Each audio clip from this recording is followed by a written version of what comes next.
रत्नागिरी कोकणात झालेल्या अवकाळी पावसाचा परिणाम आंब्यावर दिसू लागलाय।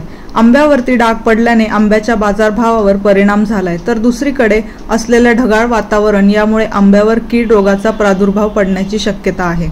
यावर्षी आंब्याचे उत्पादन कमी आणि त्यात पडलेला अवकाळी पाऊस यामुळे आंबा बागायतदार अडचणीत सापडला आहे। शासनाने आंबा बागायतदारांकडे लक्ष द्यावे अशी मागणी शेतकऱ्यांकडून पाऊस पडतोय कोकणामध्ये आणि याचा सर्वाधिक फटका आंबा पिकाला लागतोय। रत्नागिरी जिल्ह्यामध्ये आज 2 दिवस रात्रीचा अवकाळी पाऊस पडतोय। त्याच्यामुळे आंब्याचं नुकसान होत आहे, आंब्यावरती डाग पडत आहेत, त्याच्यामुळे बुरशी येते।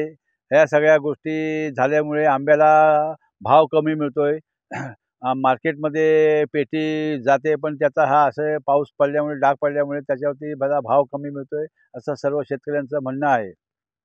यावर काय सरकारी दरबारी आपली काय आव्हान वगैरे? यावरती सरकारने आमच्याकडे जिल्ह्याला लक्ष दिला पाहिजे। त्याच्यामध्ये आमचे स्थानिक आमदार असतील, खासदार असतील, पालकमंत्री असतील, त्यांनी चर्चा करून सरकारने शेतकऱ्यांना नुकसान भरपाई दिली पाहिजे असं आमच्या सर्व शेतकऱ्यांचं म्हणणं आहे। आपलं नाव?